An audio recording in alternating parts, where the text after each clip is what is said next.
नमस्कार साथियों, स्वागत है आपका एपी टीचिंग क्लासेस पर। तो साथियों, आज से हम लोग अपने संस्थान की तरफ से करंट अफेयर की एक मैगजीन निकाली जो मंथली आपको अब से मिला करेगी। इसमें क्या है कि नेशनल और इंटरनेशनल हर टाइप के क्वेश्चन जो आपके एग्जाम के लिए बहुत ही इंपॉर्टेंट है, वो पूछे जाने के चांस हमेशा बने रहते हैं। उनसे रिलेटेड पूरी इन्फॉर्मेशन, पूरी न्यूज और मैं यहाँ पर पूरा कवर कराऊंगा आपका, जिससे आपका करंट अफेयर का कोई भी क्वेश्चन गलत नहीं होगा। ये मैगजीन ना सिर्फ आपके वनडे एग्जाम के लिए बल्कि जो स्टेट पीएससी हैं उनके लिए खास, स्पेशली यूपी पीसीएस और यूपी पीसीएस आरओ आरओ परीक्षा के लिए काफ़ी इंपॉर्टेंट है। ठीक है, तो चलिए हम अपनी स्टार्ट करते हैं। और क्लास के बाद ही, जैसे ही हमारी ये क्लास ख़त्म हो जाएगी, आपको इसकी पीडीएफ भी मिल जाएगी बिल्कुल फ्री ऑफ कॉस्ट। इसके लिए आपको बिल्कुल भी कुछ पे नहीं करना पड़ेगा। ठीक है, साथ ही इसकी जो क्लास होगी वो भी फ्री यूट्यूब पे आपको आराम से मिल जाएगी। आप एपी टीचिंग क्लासेस सर्च करेंगे, आपको इसकी क्लास और इसकी पीडीएफ, हमारा जो टेलीग्राम चैनल है उसे ज्वाइन कर लीजिए, वहाँ पर आपको इसका पीडीएफ आराम से मिल जाएगी। ठीक है, तो चलिए स्टार्ट करते हैं, देखते हैं क्या है इस साल की। सबसे पहले हमने क्या है कि इसमें सेक्शनल वाइज सेट किया है। सबसे पहले हम जो देखेंगे तो अपॉइंटमेंट या नियुक्तियां, जो अप्रैल मंथ की जो इम्पोर्टेंट नियुक्तियां थी या फिर अपॉइंटमेंट थी, उनको देखेंगे। ठीक है, और मैं यहाँ सब कुछ बताता जाऊंगा कि कैसे कैसे आपसे पूछ सकता है या कैसे कैसे क्वेश्चन आपसे एग्जाम में पूछे जाने की संभावना है, तो उसको भी मैं यहाँ पर हाईलाइट करता रहूँगा। तो चलिए स्टार्ट करते हैं। पहला अपॉइंटमेंट जो है वो है जयश्री दास वर्मा। जयश्री दास वर्मा जो हैं, इनको क्या है कि हाल ही में उद्योग मंडल फिक्की, आप जानते हैं कि एक क्या है ये फिक्की जो है, इसकी स्थापना 1927 में हुई थी। उसमें महिला संगठन के 41वें राष्ट्रीय अध्यक्ष के रूप में जयश्री दास वर्मा को नियुक्त किया गया है। ठीक है, तो आपसे सीधा सीधा जैसे वनडे एग्जाम में यही पूछ लेगा कि फिक्की की महिला संगठन के 41वें राष्ट्रीय अध्यक्ष के रूप में किसे नियुक्त किया गया है, ये सिंपल सा क्वेश्चन जो बनेगा इससे, तो कौन है वो? जयश्री दास वर्मा। जयश्री दास वर्मा को नियुक्त किया गया है। दूसरा ये पूछ सकता है आपसे कि ये कौन से नंबर की राष्ट्रीय अध्यक्ष हैं, तो ये याद रखना, 41वें नंबर की राष्ट्रीय अध्यक्ष के रूप में जयश्री दास वर्मा को नियुक्त किया गया है। फिक्की महिला संगठन के 41वें राष्ट्रीय अध्यक्ष के रूप में इन्हें नियुक्त किया गया है। ठीक है, तो अगली देखते हैं संजय नायर। संजय नायर कौन है? वर्ष 2024-25 के लिए एसोचैम के अध्यक्ष के रूप में संजय नायर को नियुक्त किया गया है। एसोचैम के जो अध्यक्ष के रूप में किसे नियुक्त किया गया है 2025 एक वर्ष के लिए, तो वो है संजय नायर। और संजय नायर से पहले इस पद पर कौन थे? अजय सिंह। इन्होंने किसका स्थान लिया है? अजय सिंह का स्थान लिया है। यहाँ से अगर कोई कॉन्सेप्ट भी बनेगा इनसे रिलेटेड, तो उसी हिसाब से मैंने यहाँ पर सेट किया है कि संजय नायर ने अजय सिंह का स्थान लिया है। और संजय नायर इससे पहले कहाँ पर कार्य कर रहे थे? तो वो संजय नायर सोरेन इन्वेस्टमेंट फंड के चेयरमैन पद, सोरेन इन्वेस्टमेंट फंड के चेयरमैन पद पर कार्य कर रहे थे। ठीक है, कार्यरत थे। तो ये हो गया। अगला देखते हैं। अगला जो है आयुष्मान खुराना। आगामी लोकसभा चुनाव, आयुष्मान खुराना एक बढ़िया एक्टर है, इन्हें विक्की डोनर और बहुत सी बधाई हो जैसी मूवी में इन्होंने अभिनय किया है। बहुत ही अच्छे एक्टर है ये। आगामी लोकसभा चुनाव में मतदान के लिए युवाओं को जागरूक करने के लिए, तो क्या है कि मतदान के लिए युवाओं को जागरूक करने के लिए आयुष्मान खुराना को निर्वाचन आयोग के द्वारा चुनाव आइकन के रूप में नियुक्त किया गया है। किसके? चुनाव आइकन बनाया गया है। किसको? आयुष्मान खुराना को आगामी लोकसभा चुनाव में, जिसका उद्देश्य क्या होगा? युवाओं को आगामी चुनाव में मताधिकार प्रयोग के लिए प्रोत्साहित करना, ताकि वो लोग अधिक से अधिक मतदान करें। और मतदान के बारे में जागरूकता को प्रोत्साहित करने के लिए निर्वाचन आयोग ने किसे?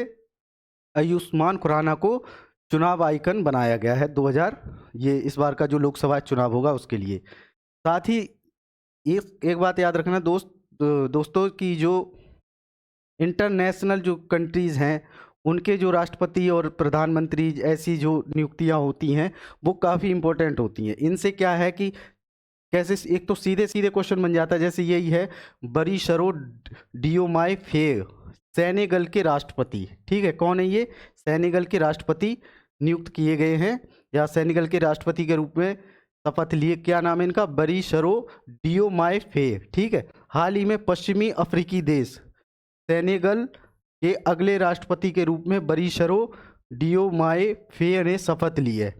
ठीक है, इनसे क्या है कि आपसे सीधा ही सीधा क्वेश्चन पूछ लेगा कि पश्चिमी अफ्रीकी देश के मतलब पश्चिमी अफ्रीकी देश सेनेगल के अगले राष्ट्रपति के रूप में किसे नियुक्त किया गया, सीधा सीधा क्वेश्चन पूछ लेगा। तो वो उनका नाम क्या है, बरीशरो डियोमाए फे। या फिर 4 ऐसे ही आपको देगा और एक तरफ नाम लिखेगा, एक तरफ देश लिखेगा और बोल देगा कि सुमेलित कीजिए, ऐसे दे देगा।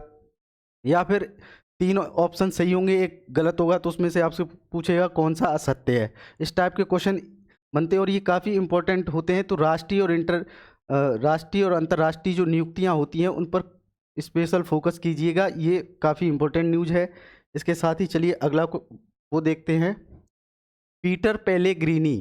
पीटर पेलेग्रिनी जो हैं स्लोवाकिया के राष्ट्रपति। हाल ही में क्या हुआ है, पीटर पेलेग्रिनी ने स्लोवाकिया के राष्ट्रपति के रूप में शपथ ली है। और ये राष्ट्रपति जो है, ये राष्ट्रपति नहीं होगा, मिसप्रिंट हो गया, यहाँ पर होगा राष्ट्रवादी वामपंथी, राष्ट्रवादी नेशनलिस्ट कम्युनिस्ट पार्टी के सदस्य हैं। राष्ट्रवादी, ना कि राष्ट्रपति, इसे ठीक कर लीजिएगा, राष्ट्रपति की जगह राष्ट्रवादी नेशनलिस्ट पार्टी के ये क्या है, सदस्य हैं। और नाम क्या है इनका, पीटर पेलेग्रिनी कौन है, स्लोवाकिया के राष्ट्रपति के रूप में नियुक्त किए गए हैं। ठीक है। हरेंद्र सिंह राष्ट्रीय महिला हॉकी टीम के कोच, पूर्व हॉकी खिलाड़ी एवं द्रोणाचार्य पुरस्कार विजेता हरेंद्र सिंह को हॉकी इंडिया ने क्या किया है, राष्ट्रीय महिला हॉकी टीम के कोच के रूप में नियुक्त किया गया है। ठीक है, सीधा सीधा क्वेश्चन आपसे ऐसे पूछेगा कि हाल ही में किसे राष्ट्रीय महिला हॉकी टीम के कोच के रूप में नियुक्त किया गया है, तो क्या नाम है, हरेंद्र सिंह। और इनका संबंध किससे, ये एक पूर्व खिलाड़ी थे, साथ ही ये द्रोणाचार्य पुरस्कार विजेता भी रहे हैं। ठीक है, तो चलिए अगले पेज पर चलते हैं।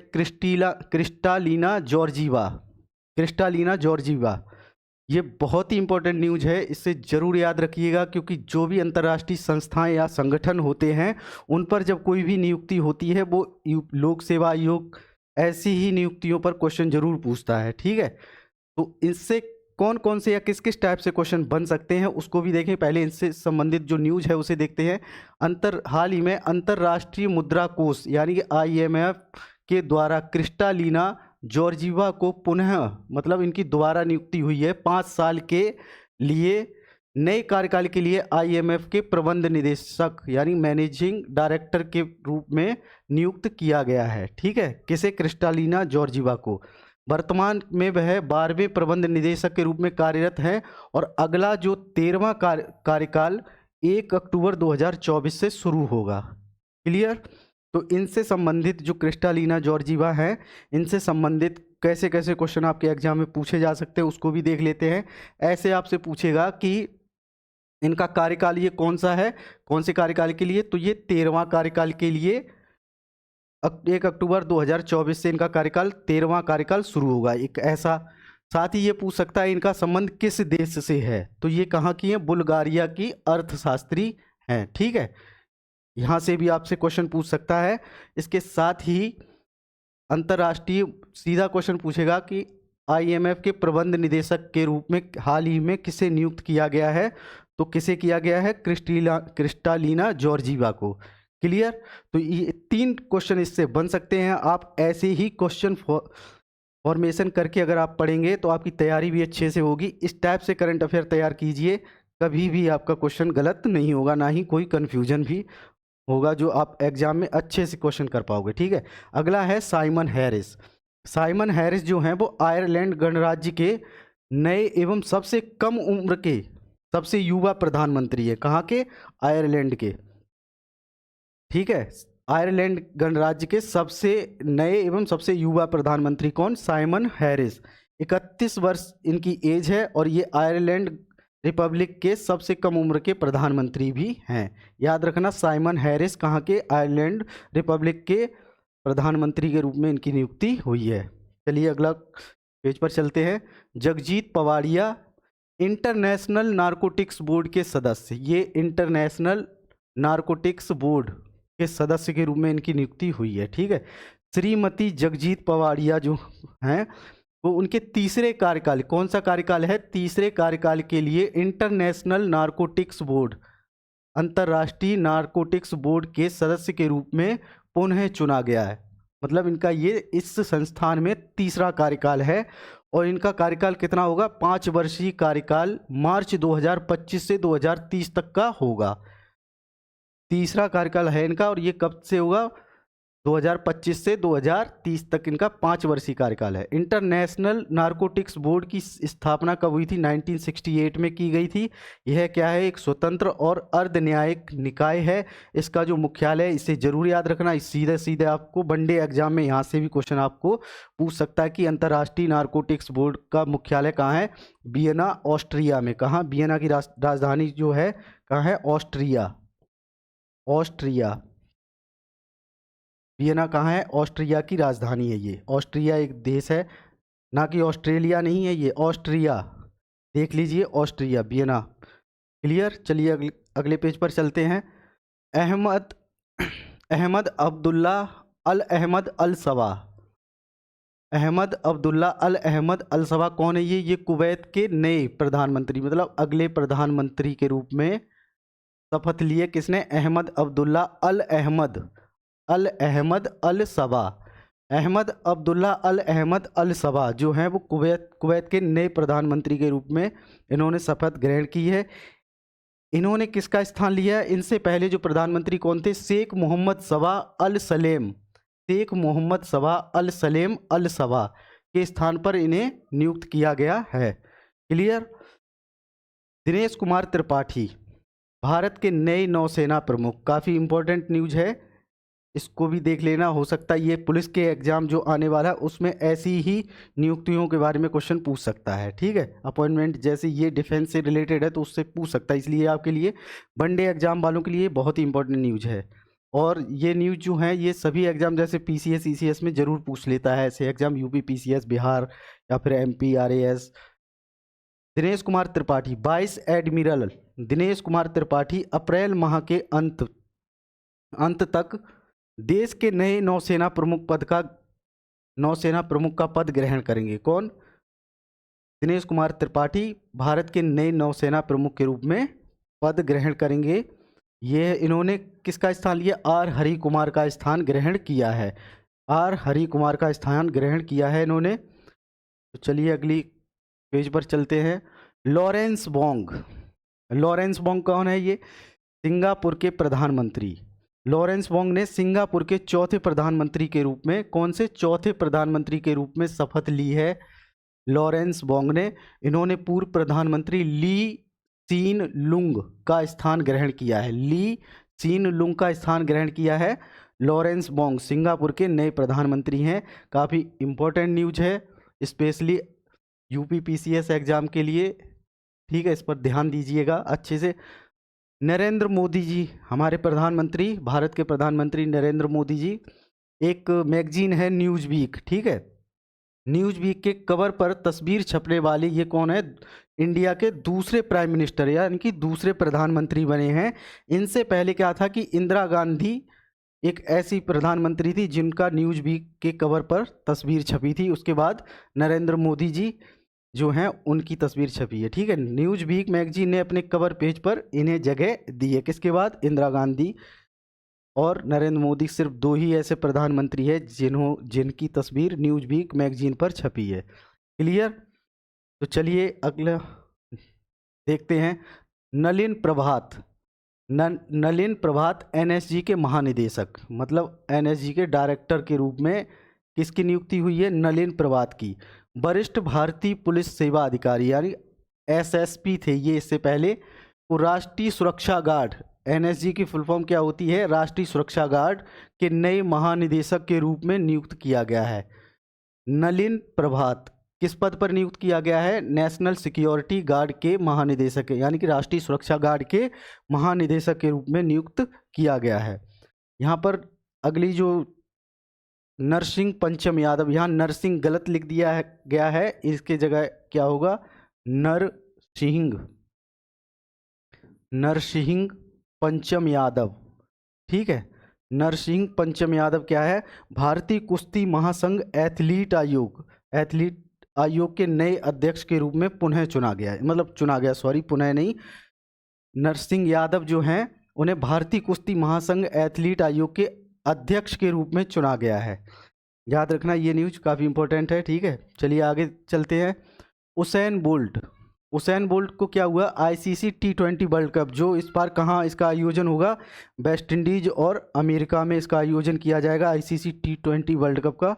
इसके ब्रांड एम्बेसडर के रूप में उसेन बोल्ट को नॉमिनेट किया गया था, ठीक है। उसेन बोल्ट को आप जानते हैं, इनका संबंध किससे है? ये मतलब 100 मीटर इन्होंने सबसे तेज दौड़ने वाले इंसान के रूप में इन्हें जाना जाता है, ठीक है। आईसीसी T20 वर्ल्ड कप 2024 की मेजबानी कहाँ होगी? वेस्ट इंडीज और यूएसए के द्वारा संयुक्त रूप से की जाएगी। लेकिन एक बात याद रखना, इन्हें सिर्फ ब्रांड एम्बेसडर के रूप में जमैका के महान धावक उसेन बोल्ट को नॉमिनेट किया गया था, ना कि बनाया गया, नामित किया गया था इन्हें, ठीक है। Yuvraj Singh ICC T20 world cup के ब्रांड एम्बेसडर। अब देखिए, आपने यहाँ पर ब्रांड एम्बेसडर के रूप में उसेन बोल्ट को नॉमिनेट किया गया, लेकिन बनाया किसको गया था? आईसीसी के द्वारा। आईसीसी द्वारा पूर्व भारतीय खिलाड़ी युवराज सिंह को पुरुष T20 वर्ल्ड कप 2024 के लिए ब्रांड एम्बेसडर बनाया गया। तो T20 वर्ल्ड कप के लिए ब्रांड एम्बेसडर किसको बनाया गया है? ये बनाया गया है युवराज सिंह को, ठीक है।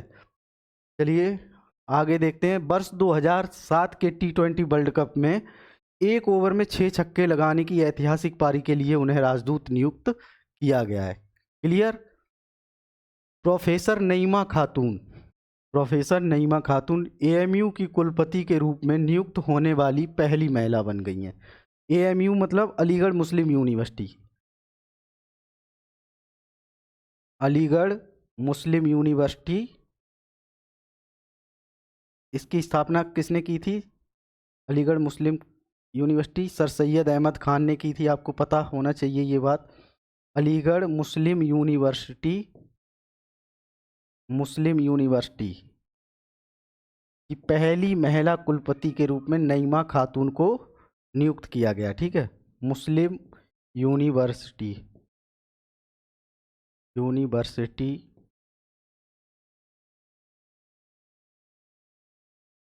क्लियर? तो एएमयू की पहली महिला कुलपति के रूप में किसे नियुक्त किया गया है? नईमा खातून को, ठीक है। चलिए आगे चलते हैं। अब अपॉइंटमेंट जो अप्रैल मंथ की थी, जो इम्पोर्टेंट थी आपके एग्जाम के लिए, वो मैंने यहाँ पर सब बता दी हैं। चलिए अगला टॉपिक जो हमारा है वो अवार्ड सेशन है, सम्मान एवं पुरस्कार, ठीक है। यहाँ पुरस्कार लिख दिया है जबकि पुरस्कार होना चाहिए, ये मिसप्रिंट हो गया है। तो पहला अवार्ड जो दिया गया है गोल्डमैन पर्यावरण पुरस्कार 2024। गोल्डमैन पर्यावरण पुरस्कार प्रत्येक वर्ष ये दिया जाता है एनवायरनमेंट के क्षेत्र में कार्य करने वाले व्यक्तियों एवं संस्थाओं को, ठीक है। तो इस बार जो व्यक्तिगत रूप से ये किसे मिला है? ये आलोक शुक्ला को। बहुत इंपॉर्टेंट न्यूज है ये। गोल्डमैन पर्यावरण पुरस्कार 2024 किसे दिया गया है? आलोक शुक्ला को दिया गया है। छत्तीसगढ़ के पर्यावरण कार्यकर्ता और छत्तीसगढ़ बचाओ आंदोलन, इनका कार्य, इन्होंने क्या काम किया है एनवायरनमेंट के क्षेत्र में। तो जो आलोक शुक्ला का संबंध क्या है? ये छत्तीसगढ़ के पर्यावरण कार्यकर्ता और छत्तीसगढ़ बचाओ आंदोलन के नेतृत्वकर्ता आलोक शुक्ला को गोल्डमैन, यहाँ मिसप्रिंट हो गया, सॉरी, गोल्डमैन पर्यावरण पुरस्कार के लिए चुना गया, ठीक है।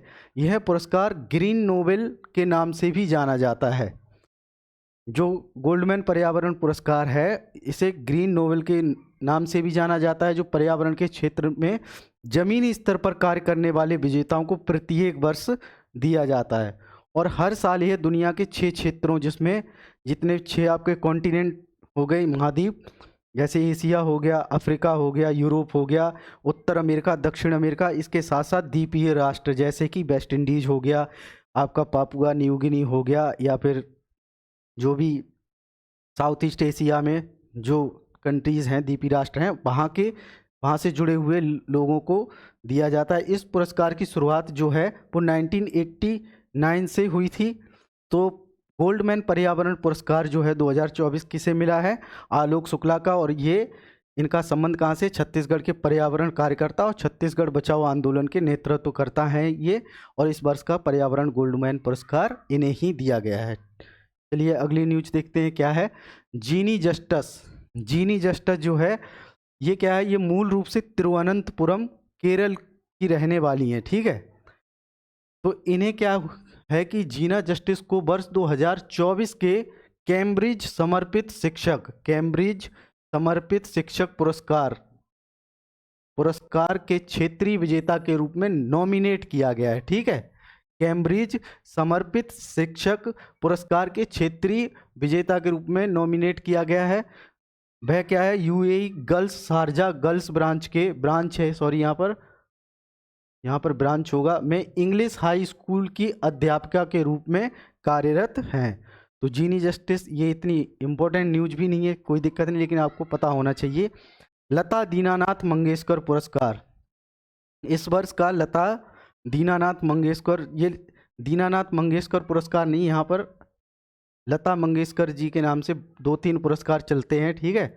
ये लता मंगेशकर पुरस्कार होगा। दीनानाथ मंगेशकर पुरस्कार अमिताभ बच्चन को मिला है इस वर्ष का, ठीक है। तो लता मंगेशकर पुरस्कार 2024 का किसको मिला है? रणदीप हुड्डा को। उनकी एक अभी मूवी आई थी, आपने देखा होगा या नोटिस किया होगा, वीर सावरकर मूवी में उनकी बेहतरीन एक्टिंग के लिए लता मंगेशकर पुरस्कार दिया गया है। चलिए अगले पेज पर चलते हैं। लता दीनानाथ मंगेशकर अवार्ड, वो एक चीज़ याद रखिए, लता मंगेशकर पुरस्कार है और लता दीनानाथ मंगेशकर अवार्ड, ठीक है, कंफ्यूज मत होना। अगर क्वेश्चन में ये पूछे कि लता दीनानाथ मंगेशकर अवार्ड किसे दिया गया है, तो वो है अमिताभ बच्चन, सभी जानते हैं इनको, ठीक है। इस वर्ष आयोजित होने वाले समारोह में तीसरा लता दीनानाथ मंगेशकर अवार्ड से प्रसिद्ध अभिनेता अमिताभ बच्चन को सम्मानित किया गया है। और ये पहला अवार्ड किसको मिला था? ये तीसरा है, तीसरा मिला अमिताभ बच्चन को, पहला मिला था हमारे प्रधानमंत्री नरेंद्र मोदी जी को। क्लियर? तो चलिए अगला देखते हैं। अमेरिकी राष्ट्रपति के गोल्ड वॉलेंटियर सर्विस पुरस्कार, ये काफ़ी इंपॉर्टेंट पुरस्कार है, इसको याद रखना। अमेरिकी राष्ट्रपति का गोल्ड वॉलेंटियर सर्विस पुरस्कार जैन आचार्य लोकेश मुनि को, किसको मिला है? जैन आचार्य लोकेश मुनि को दिया गया है इस वर्ष का। जैन आचार्य लोकेश मुनि को उनके मानवतावादी और सार्वजनिक भलाई से जुड़े हुए कार्य करने के लिए अमेरिकी राष्ट्रपति द्वारा गोल्ड वॉलेंटियर सर्विस पुरस्कार से सम्मानित किया गया है। यह सम्मान पाने वाले वे पहले भारतीय भिक्षु या संत हैं। क्लियर? पहले भारतीय भिक्षु या संत हैं। कौन है? आचार्य लोकेश मुनि, ठीक है। कौन सा अवार्ड मिला है इन्हें? अमेरिकी राष्ट्रपति का gold volunteer service award Jain Acharya Lokesh Muni को। क्लियर? नेक्स्ट, एबेल पुरस्कार, इसे मैथ का नोबेल भी कहा जाता है, यानी गणित का नोबेल भी कहा जाता है। एबेल पुरस्कार 2024 किसे मिला? ये मिशेल टेलग्रांड को एबेल पुरस्कार 2024 से सम्मानित किया गया। ये जो एबेल पुरस्कार है, इसे मैथ का या गणित का नोबेल भी कहा जाता है। जो गणित के क्षेत्र में कार्य करने वाले, गणित के क्षेत्र में असाधारण योगदान के लिए प्रदान किया जाता है। इस पुरस्कार की जो स्थापना है नॉर्वे सरकार के द्वारा, किसके द्वारा दिया जाता है? ये नॉर्वे सरकार के द्वारा वर्ष 2002 में प्रसिद्ध गणितज्ञ यानी जो मैथमेटिशियन नील हेनरिक एबेल की जयंती पर की गई थी।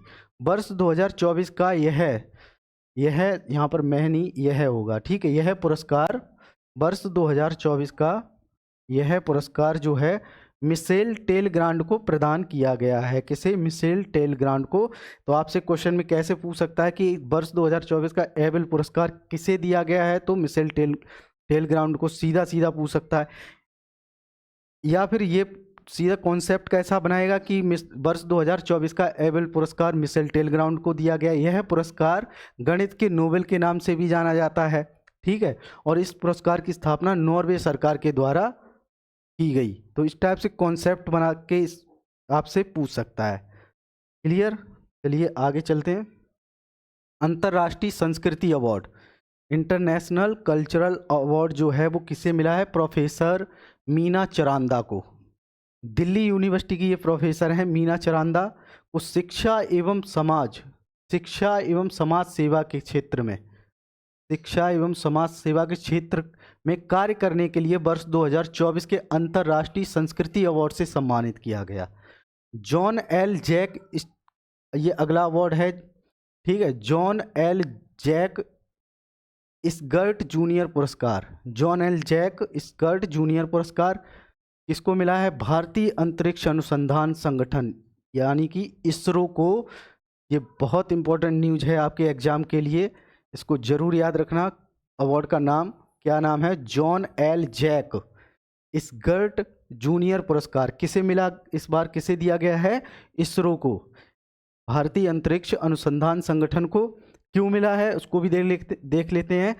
चंद्रयान 3 मिशन की सफलता से अमेरिका स्थित स्पेस फाउंडेशन द्वारा, किसके द्वारा दिया जाता है ये अवार्ड? इस स्पेस फाउंडेशन द्वारा अंतरिक्ष, यहाँ पर अंतरिक्ष होगा, अंतरिक्ष अन्वेषण अंतरिक्ष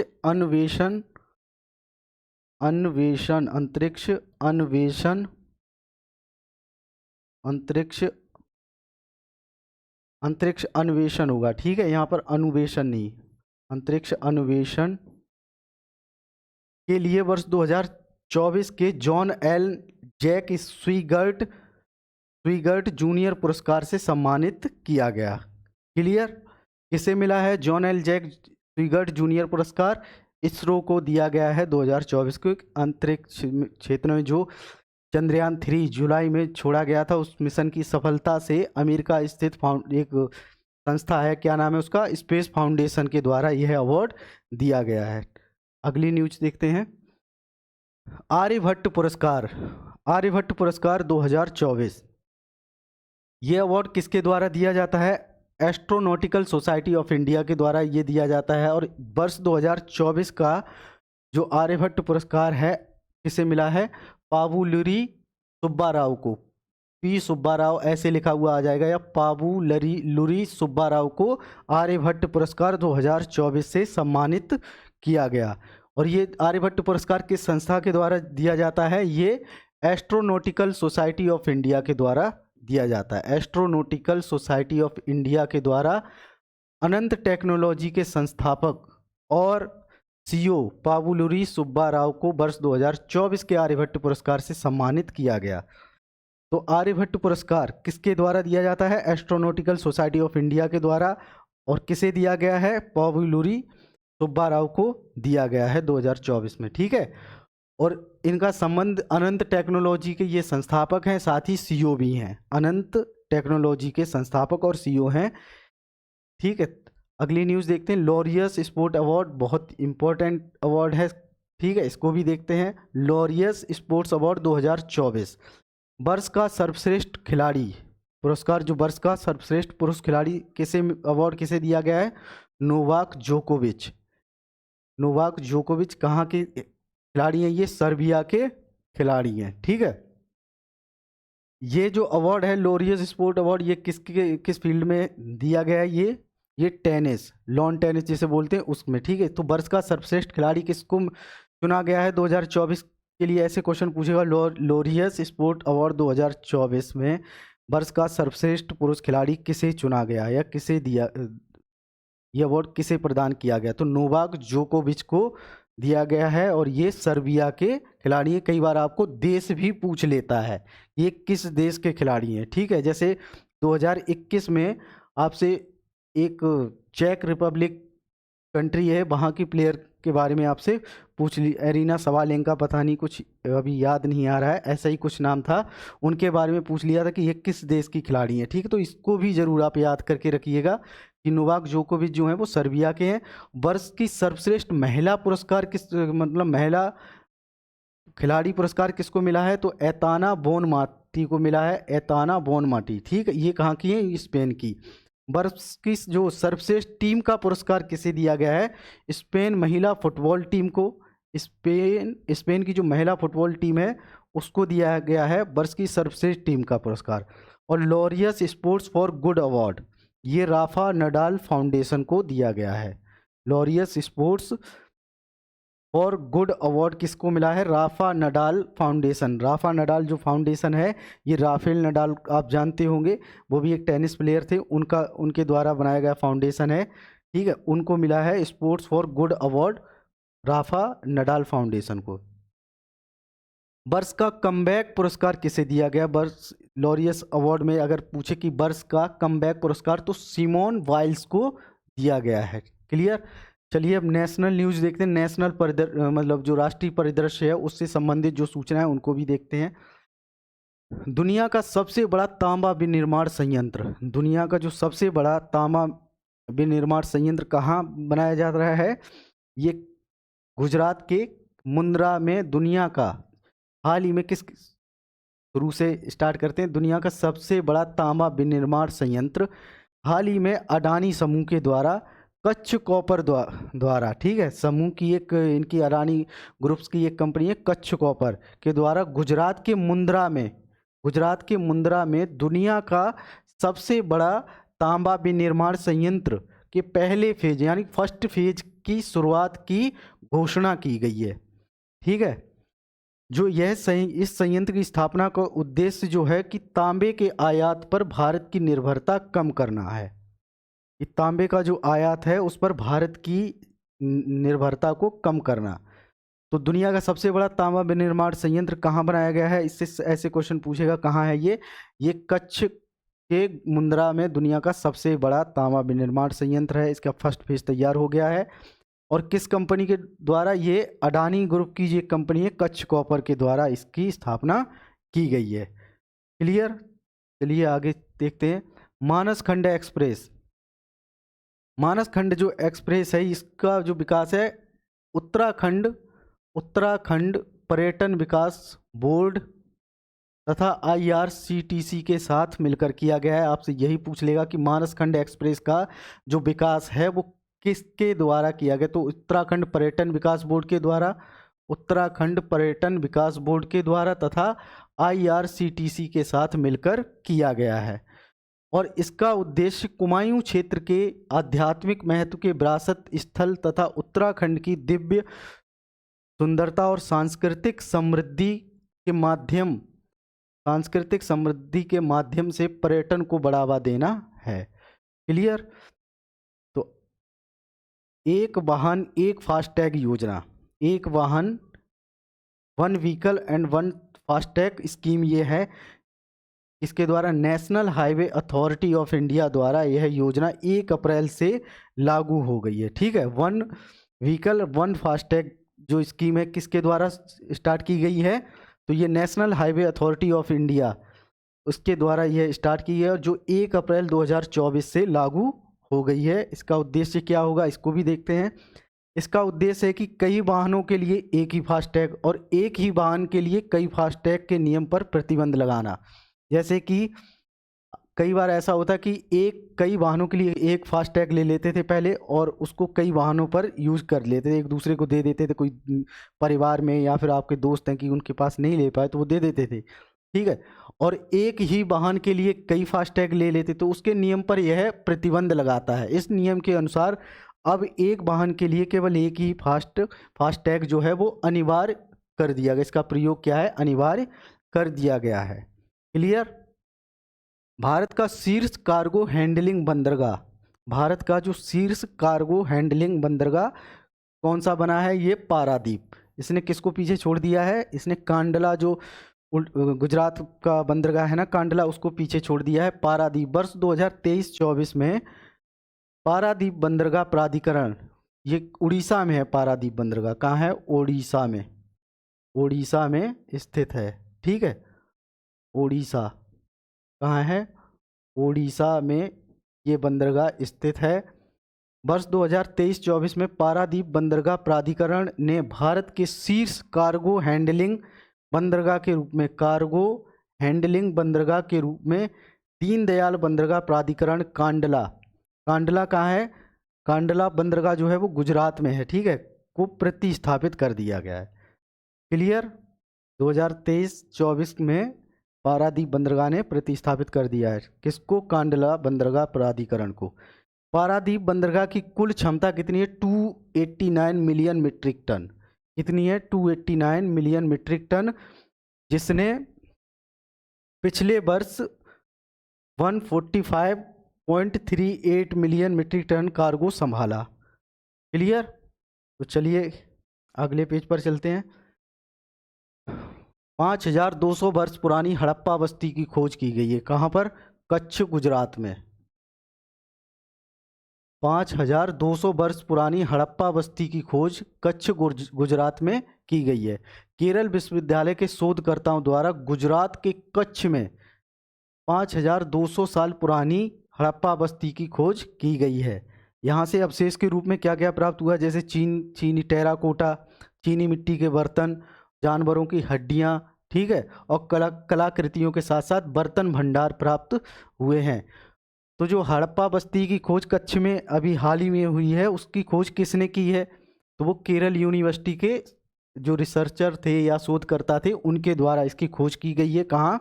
गुजरात के कच्छ क्षेत्र में की गई है। बस आपसे यही क्वेश्चन इस पे बन सकता है अगर पूछा जाएगा तो, नहीं तो ऐसे इतना ही इम्पोर्टेंट न्यूज भी नहीं है ये।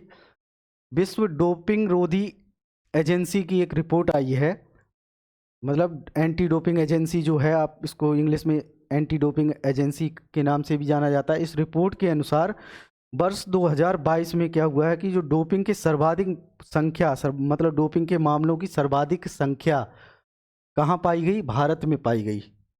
मतलब भारत में जो डोपिंग से संबंधित केस सबसे ज़्यादा देखने को मिले हैं वर्ष 2022 में। उसके बाद दूसरे स्थान पर कौन है? रसिया यानी रूस है। क्लियर?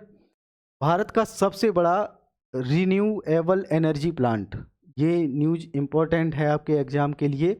रिन्यूएबल मतलब नवीकरणीय ऊर्जा प्लांट, विश्व का सबसे बड़ा नवीकरणीय ऊर्जा प्लांट या रिन्यूएबल एनर्जी प्लांट गुजरात के कच्छ जिले में। गुजरात का जो कच्छ जिला है उसमें अडानी ग्रीन एनर्जी लिमिटेड द्वारा, किसके द्वारा? अडानी ग्रीन एनर्जी लिमिटेड द्वारा इसका निर्माण किया जा रहा है। यह विश्व का सबसे बड़ा रिन्यूएबल एनर्जी प्लांट है, जिसकी कुल क्षेत्रफल, इसका कुल जो एरिया है वो कितना है? 538 यानी 538 किलोमीटर है। यह हाइब्रिड नवीकरणीय ऊर्जा क्लस्टर है, यहाँ क्लस्टर होगा, क्लस्टर है, ठीक है, हाइब्रिड नवीकरणीय ऊर्जा क्लस्टर है। हाइब्रिड नवीकरणीय ऊर्जा क्लस्टर की विशेषता क्या होती है? यह दिन के जो डे टाइम होता है तो उससे मतलब दिन के समय सौर ऊर्जा से और रात के समय ये पवन ऊर्जा से ऊर्जा उत्पन्न कर सकते हैं। इन्हें मतलब हाइब्रिड नवीकरणीय ऊर्जा क्लस्टर कहा जाता है। क्लियर? तो दुनिया का सबसे बड़ा जो रिन्यूएबल एनर्जी प्लांट है वो कहाँ स्थापित होगा? पहले इसमें न्यूज क्या है? वो गुजरात के कच्छ में। किसके द्वारा? अडानी ग्रीन एनर्जी लिमिटेड के द्वारा यह होगा। तीसरी, इसका जो एरिया है वो आपसे इतना इम्पोर्टेंट नहीं है, कोई नहीं पूछेगा। तो ये अगर कॉन्सेप्चुअल बनेगा तो ये पूछ सकता है कि यह हाइब्रिड नवीकरणीय ऊर्जा क्लस्टर है। बिल्कुल ठीक है, क्योंकि यह दिन के समय सौर ऊर्जा से और रात के समय क्या है? ये पवन ऊर्जा से ऊर्जा उत्पन्न करने में सक्षम होता है। इसे हाइब्रिड नवीकरणीय ऊर्जा क्लस्टर कहा जाता है। क्लियर? तो चलिए अगली इंफॉर्मेशन, जो प्रमुख उत्सव और महोत्सव हैं उन्हें भी देख लेते हैं। क्या है इसमें कि जो भारतीय नव वर्ष या बसंत के उत्सव, बसंत के टाइम जैसे मार्च या फरवरी के बाद या मार्च के टाइम पे बसंत का जो पीरियड हमारे यहाँ बसंत का टाइम जो होता है, उस टाइम पर हमारे देश के अलग अलग राज्यों में कौन कौन से उत्सव मनाए जाते हैं। ये वनडे एग्जाम में आपसे बहुत पूछा जाता है, पूछ भी सकता है, इसलिए आप बहुत इंपॉर्टेंट है। इसको देखते हैं। जम्मू में से बसुआ एक त्यौहार कहाँ मनाया जाता है? बसुआ उत्सव कहाँ मनाया जाता है? जम्मू में। ऐसे ही पंजाब में कौन सा उत्सव मनाया जाता है बसंत के टाइम पे? बैसाखी। पोइला जो है वो बंगाली नववर्ष का प्रथम दिन होता है।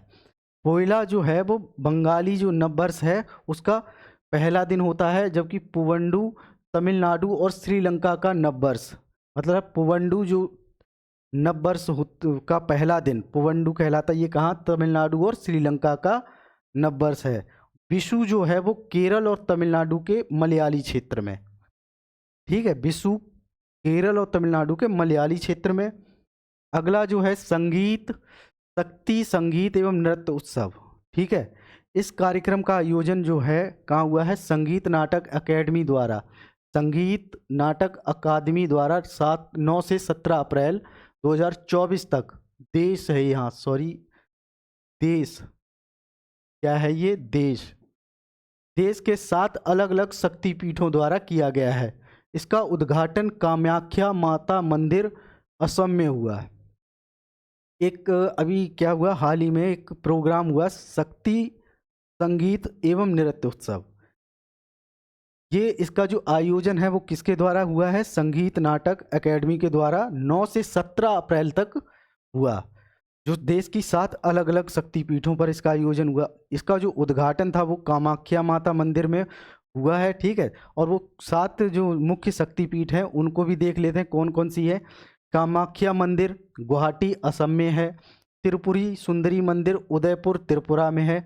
ज्वालामुखी मंदिर कहाँ है ये कांगड़ा हिमाचल प्रदेश में, कांगड़ा डिस्ट्रिक्ट है वहाँ पर है ये ज्वालामुखी मंदिर। ऐसे ही शक्तिपीठ माँ हरसिद्धि मंदिर, शक्तिपीठ माँ हरसिद्धि मंदिर उज्जैन मध्य प्रदेश में है। और अंबाजी मंदिर बनासकाला गुजरात में है। और महालक्ष्मी, यहाँ मग नहीं महालक्ष्मी होगा, महालक्ष्मी मंदिर कोल्हापुर महाराष्ट्र में। ये 7 शक्तिपीठ हैं भारत की जो बहुत ही इम्पोर्टेंट हैं। और यहाँ इस जो शक्ति संगीत एवं नृत्य उत्सव का जो उद्घाटन कहाँ हुआ था, कामाख्या मंदिर गुवाहाटी में हुआ था, जबकि इसका जो समापन है वो शक्तिपीठ माँ हरसिद्धि मंदिर उज्जैन में हुआ था, ठीक है। और एक और लास्ट 7वां है जय दुर्गा शक्तिपीठ देवघर झारखंड में। इस कार्यक्रम का समापन उज्जैन के माँ हरसिद्धि मंदिर में किया जाएगा। क्लियर। गणगौर महोत्सव, गणगौर महोत्सव राजस्थान में मनाया जाता है ये, ठीक है। भगवान शिव एवं पार्वती को समर्पित इस महोत्सव का आयोजन पूरे राजस्थान में किया जाता है। ये राजस्थान के एग्जाम में पूछ सकता है, ये राजस्थान RAS के लिए इम्पोर्टेंट हो सकता है, ठीक है। जो शिव पार्वती के विवाह का प्रतीक है। अगला उत्सव देख लेते हैं, यहाँ से क्वेश्चन एक आध बन जाता है, ठीक है। योग महोत्सव, इस महोत्सव का आयोजन स्थान कहाँ था, वेन्यू आपसे पूछ सकता है योग महोत्सव का कहाँ है, ये पुणे। योग महोत्सव कहाँ आयोजित हुआ है, पुणे महाराष्ट्र में, पुणे महाराष्ट्र में हुआ है। क्लियर। जबकि इसका आयोजन स्थान कहाँ है, पुणे, और इसका आयोजन भारत सरकार के आयुष मंत्रालय द्वारा किया गया। तो इससे 2 चीज़ें हैं जो आप इस योग महोत्सव से रिलेटेड जो आपको पता होनी चाहिए। पहला कि इसका वेन्यू मतलब इसका स्थान पुणे था, योग महोत्सव का जो स्थान पूछे तो पुणे, और आयोजन किस मंत्रालय के द्वारा किया गया है, तो वो है आयुष मंत्रालय के द्वारा किया गया था, ठीक है। तो योग महोत्सव से संबंधित 2 न्यूज़ थी जो हमने देखी। आगे चलते हैं। आगे जो है दिवस और सप्ताह, यहाँ से 1-2 क्वेश्चन तो मतलब रहता ही है, चाहे कोई सा भी एग्जाम हो, वनडे एग्जाम हो या फिर PCS वगैरह या RO एग्जाम में 1-2 क्वेश्चन आपसे पूछता है। खासकर इसमें डे पूछेगा, डेट पर ध्यान देना है, उसके साथ साथ इसकी जो थीम है वो आपसे पूछ सकता है। क्लियर। तो चलिए देखते हैं अंतर्राष्ट्रीय, पहली जो न्यूज है वो देखते हैं इसमें। अंतर्राष्ट्रीय शून्य अपशिष्ट दिवस, प्रत्येक वर्ष 30 मार्च को इसको मनाया जाता है। इसका उद्देश्य क्या है ये देखते हैं मनाने का। अंतर्राष्ट्रीय शून्य अपशिष्ट दिवस कब मनाया जाता है, 30 मार्च को। कचरा निपटान के महत्व को देखते हुए, मतलब शून्य अपशिष्ट से मतलब समझ ही गए होंगे, उद्देश्य कचरा निपटान के महत्व को देखते हुए संयुक्त राष्ट्र पर्यावरण सभा द्वारा वर्ष 2022 में एक प्रस्ताव लाया गया था कि प्रत्येक वर्ष 30 मार्च को शून्य अपशिष्ट दिवस के शून्य अपशिष्ट के लिए एक अंतर्राष्ट्रीय दिवस घोषित किया। कब से, 2022 में। क्लियर। कचरा निपटान के महत्व को देखते हुए संयुक्त राष्ट्र पर्यावरण सभा के द्वारा वर्ष 2022 में एक प्रस्ताव लाया गया था कि 30 मार्च को शून्य अपशिष्ट के अंतर्राष्ट्रीय दिवस के रूप में मनाया जाएगा या घोषित किया गया। तो अगला जो है RBI स्थापना दिवस। RBI स्थापना दिवस कब मनाया जाता है, 1 अप्रैल को RBI स्थापना दिवस मनाया जाता है। आपको पता होना चाहिए RBI से संबंधित और इन्फॉर्मेशन क्या क्या है कि इसकी स्थापना जो है वो हिल्टन यंग समिति की सिफारिश के आधार पर की गई थी। और आरबीआई ने 1 अप्रैल 1935 यानी 1 अप्रैल 1935 को परिचालन प्रारंभ किया। इसके पहले जो गवर्नर थे वो कौन थे? ओसबॉर्न स्मिथ को नियुक्त किया गया था। किसे? ओसबॉर्न स्मिथ को आरबीआई का पहला गवर्नर नियुक्त किया गया। ये वनडे एग्जाम की दृष्टि से काफ़ी मतलब इम्पोर्टेंट न्यूज है कि पूछ सकता है कि पहले आरबीआई के पहले गवर्नर कौन थे। तो पहले गवर्नर थे सर ऑसबोर्न स्मिथ। क्लियर? आगे चलते हैं। राष्ट्रीय समुद्री सप्ताह, राष्ट्रीय समुद्री सप्ताह जो है वो 29 मार्च से लेकर 5 अप्रैल तक मनाया जाता है। 29 मार्च से लेकर 5 अप्रैल तक मनाया जाता है क्या? राष्ट्रीय समुद्री सप्ताह। क्लियर? आगे देखते हैं इससे संबंधित और न्यूज। पतन पोत परिवहन एवं जलमार्ग मंत्रालय द्वारा 29 मार्च 2024 को नई दिल्ली में प्रधानमंत्री श्री नरेंद्र मोदी द्वारा मर्चेंट नेवी फ्लैग लगाकर राष्ट्रीय समुद्री दिवस सप्ताह के समारोह की शुरुआत की गई। ठीक है, तो राष्ट्रीय समुद्री सप्ताह जो है वो 29 मार्च से 5 अप्रैल तक इसका आयोजन किया गया। और इसका जो उद्घाटन है या मतलब इसका आयोजन किस मंत्रालय के द्वारा किया गया है? ये देखिए, पतन पोत और परिवहन एवं जलमार्ग मंत्रालय के द्वारा। किसने स्टार्ट किया था? नई दिल्ली में क्या हुआ था? मतलब जो प्रधानमंत्री श्री नरेंद्र मोदी ने मर्चेंट नेवी फ्लैग लगाकर राष्ट्रीय समुद्री दिवस सप्ताह की शुरुआत की। क्लियर? अगला दिवस देखते हैं, विश्व ऑटिज्म जागरूकता दिवस। प्रत्येक वर्ष 2 अप्रैल को इसे मनाया जाता है, विश्व ऑटिज्म जागरूकता दिवस। इसकी थीम क्या थी? ऑटिस्टिक आवाज़ों को सशक्त बनाना। थीम जरूर आप याद कीजिएगा क्योंकि आपसे एग्जाम में कभी कभी थीम भी पूछ लेगा। और पीसीएस यूपी पीसीएस में तो क्या होता है कि एक तरफ 2-3-4 थीम देगा और एक तरफ डे दे देगा और आपको बताना है कि कौन सी उसमें से सही है या कौन सी पूछेगा इनमें से गलत है। ठीक है, या फिर कभी कभी 4 मिलाने के लिए आपको दे सकता है, 4 दे देगा और मतलब 4 डेट्स देगा और 4 ये दे देगा कि ये हैं और इन्हें मैच द फॉलोइंग या सुमेलित कीजिए। इस टाइप से इससे क्वेश्चन बनते हैं वनडे एग्जाम में। तो थीम जो है वो उस पर जरूर ध्यान दीजिए क्योंकि थीम आपके एग्जाम में पूछी जाती है। तो विश्व ऑटिज्म जागरूकता दिवस की थीम क्या है? ऑटिस्टिक आवाज़ों को सशक्त बनाना। ऑटिज्म क्या है? ये एक स्पेक्ट्रम डिसऑर्डर। ठीक है, ऑटिज्म स्पेक्ट्रम डिसऑर्डर एक न्यूरोलॉजिकल डिसऑर्डर है जो मस्तिष्क के कार्यशैली को प्रभावित करता है। ठीक है, यह डिसऑर्डर बच्चों को सर्वाधिक प्रभावित करता है। जो 6 से 8 साल के बच्चे होते हैं उन्हें बहुत सबसे ज़्यादा प्रभावित करता है। इससे क्या है कि आपकी जो ब्रेन की जो फंक्शन है ना वो अच्छे से काम नहीं कर पाते हैं, जिससे मंद बुद्धि बच्चे हो जाते। बच्चे मतलब उनका कार्यशैली जब अच्छी नहीं होगी तो मंद बुद्धि टाइप के बच्चे हो जाते हैं, उन्हें कुछ चीज़ें इतनी आसानी से समझ में नहीं आती है। क्लियर? आगे चलते हैं। खदान जागरूकता एवं खदान कार्रवाई में सहायता के लिए अंतर्राष्ट्रीय दिवस 4 अप्रैल को मनाया जाता है। क्या? खदान जागरूकता एवं खदान कार्रवाई में सहायता के लिए अंतर्राष्ट्रीय दिवस 4 अप्रैल को। और इस बार की इसकी थीम थी जीवन की रक्षा या शांति का निर्माण। क्लियर? आगे चलते हैं। अंतर्राष्ट्रीय अंतरात्मा दिवस। अंतर्राष्ट्रीय अंतरात्मा दिवस कब मनाया जाता है? ये मनाया जाता है 5 अप्रैल को। थीम क्या है इस बार की? प्रेम और विवेक। प्रेम और विवेक के साथ शांति संस्कृति को बढ़ावा देना इस बार की थीम थी। अंतर्राष्ट्रीय अंतरात्मा दिवस प्रत्येक वर्ष 5 अप्रैल को मनाया जाता है। वर्ष 2024 की थीम क्या थी? प्रेम और विवेक के साथ शांति की संस्कृति को बढ़ावा देना। क्लियर? राष्ट्रीय समुद्री दिवस 5 अप्रैल को। राष्ट्रीय समुद्री दिवस कब मनाया जाता है? ये 5 अप्रैल को।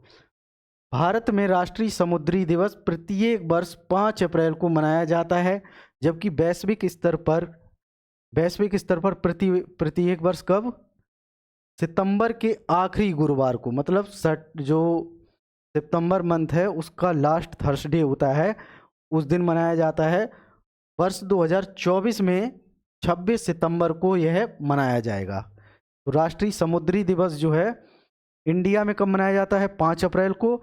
और वर्ल्ड लेवल पर ये कब मनाया जाता है? वैश्विक स्तर पर इसे सितंबर मंथ के लास्ट थर्सडे यानी कि अंतिम गुरुवार को मनाया जाता है। और वर्ष 2024 का सितंबर मंथ का जो अंतिम गुरुवार है वो 26 सितंबर को पड़ेगा, इसलिए ये 26 सितंबर को आयोजित होगा वैश्विक स्तर पर। तो समुद्री दिवस, राष्ट्रीय समुद्री दिवस की थीम उसको भी देख लेते क्या है? भविष्य को नेविगेट करना। भविष्य को क्या नेविगेट करना? सुरक्षा पहले, ये इस बार की थीम थी। आगे देखते हैं विश्व स्वास्थ्य दिवस।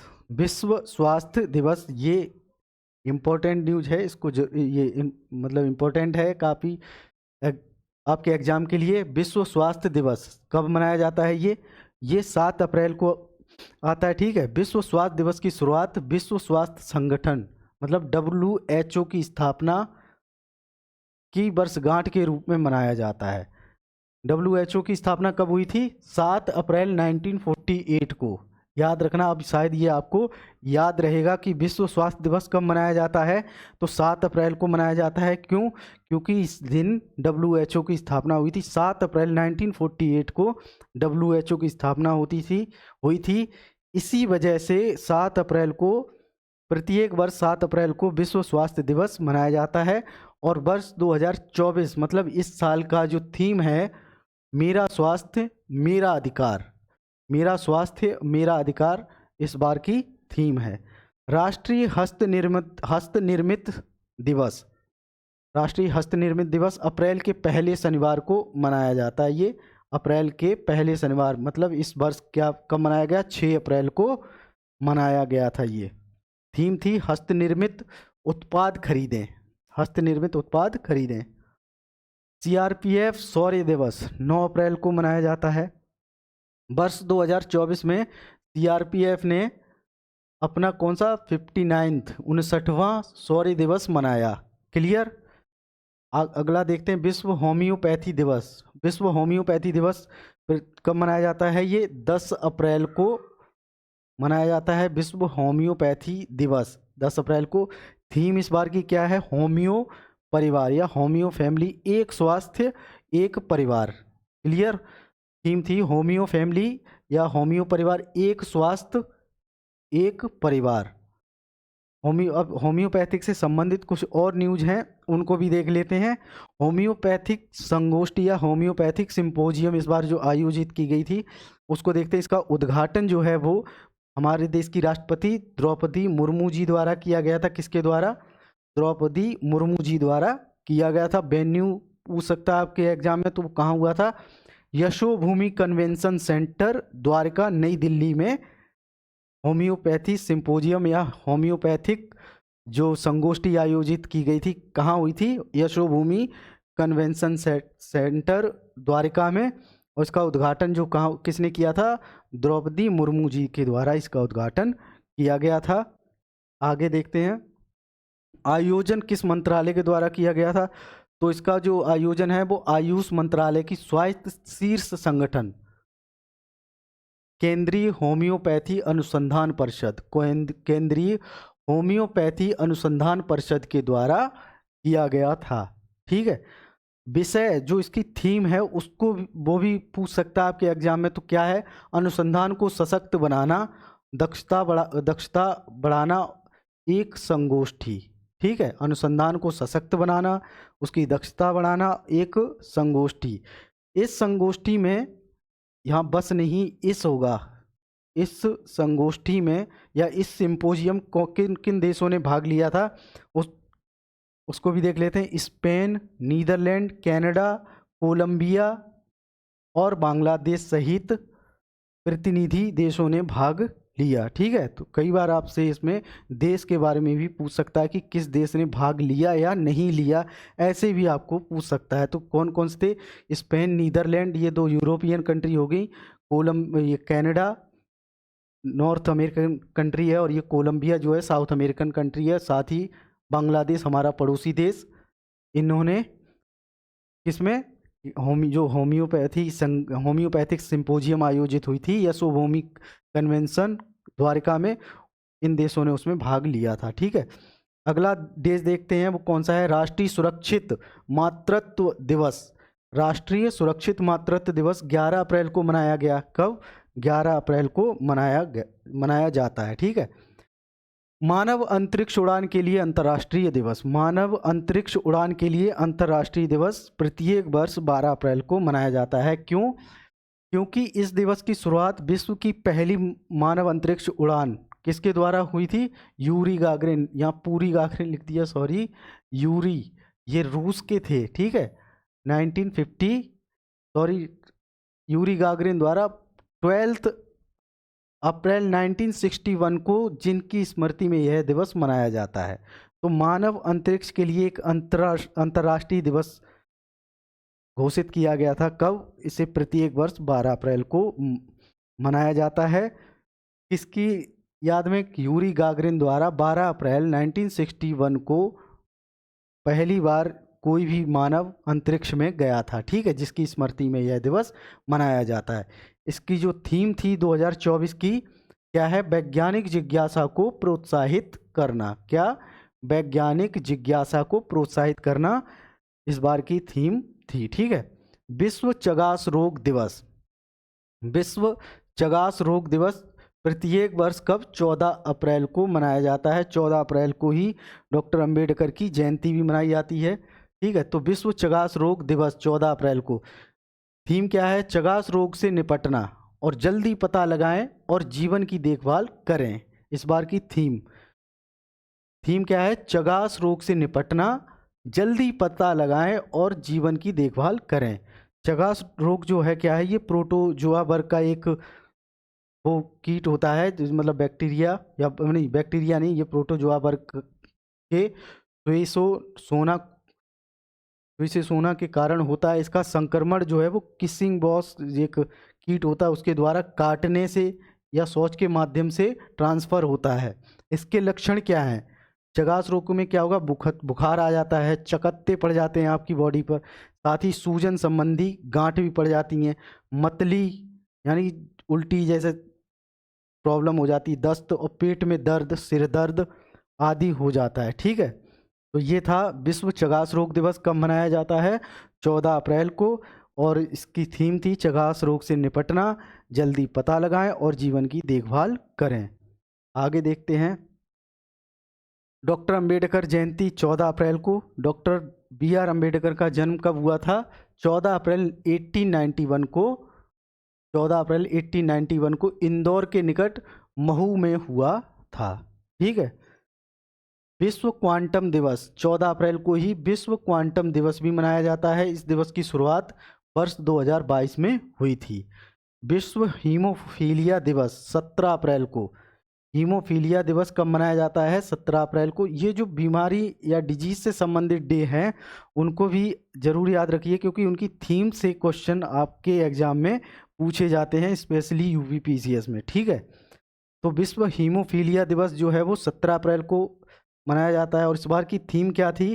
इस बार की थीम है कि सभी के लिए समान पहुंच, सभी के लिए समान पहुंच, सभी रक्तस्राव विकारों को पहचानना। सभी के लिए समान पहुंच, साथ ही सभी रक्तस्रावों को पहचानना इस बार की थीम थी।